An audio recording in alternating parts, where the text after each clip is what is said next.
Did you know that businesses with high psychological safety see a 50% increase in productivity and 75% boost in employee engagement? But here's the problem. Too many workplaces still operate in a fear based culture where employees hold back ideas and avoid taking risk and feel unsafe to speak up.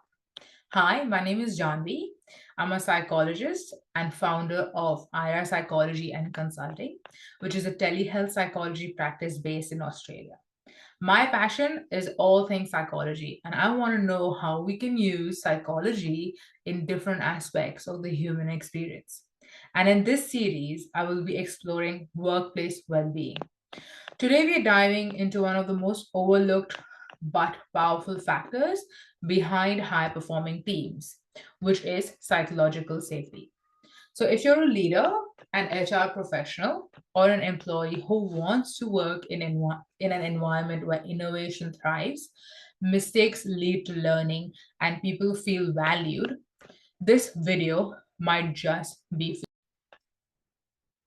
By the end of this video, you'll learn what psychological safety really means beyond the buzzword, how it impacts workplace performance and retention, and practical steps leaders and employees alike can take to build a culture of trust. So, whether you're running a business, managing a team, or just trying to navigate workplace dynamics, understanding psychological safety is a game changer. So, let's get started. Google's Project Aristotle found that psychological safety is number one factor for high performing teams. Now, Harvard professor Amy Edmondson described psychological safety as the ability to take interpersonal risk without fear of punishment or humiliation. It's essential because organizations that lack psychological safety experience lower engagement rate, higher turnover, and weaker innovation. How do you identify organizations that encourage poor psychological safety or become those organizations that have a poor psychological safety leading to poor trust? These are some of the patterns that you might observe. So, penalizing mistakes rather than using them for learning, promoting a very much a yes men culture rather than fostering critical discussions, and leaders shutting down ideas and opinions rather than encouraging open feedback. So, how do you foster psychological safety in a workplace? Now, psychological safety in a workplace starts at the leadership level. Organizations that prioritize this create high performing teams that are not only engaged but also innovative, right? And here's how leaders and organizations can take actionable steps. So I have three steps for you. The first one is encouraging an open dialogue. No questions are stupid questions. Many employees fear speaking up because they worry about being judged, ridiculed, or penalized, right? So leaders should and can actively seek input from all team members alike, ensuring that even differing opinions are heard and valued. How to implement this? Now, you can have a foster and ask anything culture in meetings. Use anonymous suggestion box or digital surveys for those hesitant to speak up. Leaders can model curiosity by themselves asking questions such as, what do you think about this idea? How can we improve this process? The number two is reward risk taking and learning from mistakes. So organizations with fear-based cultures tend to punish mistakes, leading to lack of innovation and suppressed creativity. Employees need to feel safe to experiment and take calculated risk without fear of retaliation. How to implement this?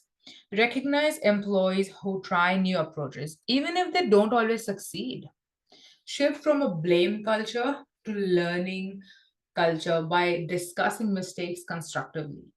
Whole lessons learned sessions, right? So, lessons learned sessions can be sessions or meetings where employees can get together and have a quick discussion of, oh, this is what I learned. So this is what didn't go according to plan.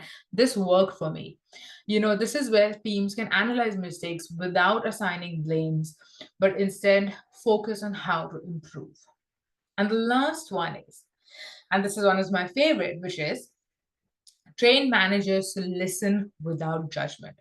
Now, poor managerial behavior is one of the biggest barriers to psychological safety. Employees hesitate to speak up if they feel their concerns will be dismissed or penalized. So, how do you implement this? Train managers in active listening techniques. Train employees in active listening techniques. Encourage managers to ask clarifying questions rather than reacting negatively to feedback. And adopting a coaching mindset rather than having the authoritative one, which helps employees problem solve rather than dictate solutions. Right? Now, this is a lot for organizations. What do employees do? As an employee, how can I identify some red flags that direct me towards, hey, this actually doesn't make me feel psychological safe, or the culture is not really aligning with my values? So, how to recognize red flags in workplace culture? Some red flags, some red flags to watch out for. It's not black and white. Of course, you have to take yourself in context, but these are some general ones. Employees hesitate to ask questions in meetings. Mistakes are punished instead of using them as learning opportunities. Leaders shut down differing opinions. Feedback is only one directional from leadership down and not employee driven. And there is a high employee turnover, often due to workplace stress, fear of speaking up, poor management systems, and a lot of work overload.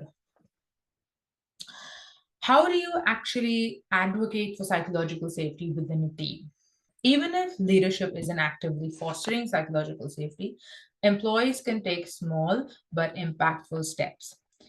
So, for example, normalizing I don't know, but I'll find out culture, speaking up in a solution oriented way, and encouraging a feedback culture, right? Asking teammates, what do you think of my approach?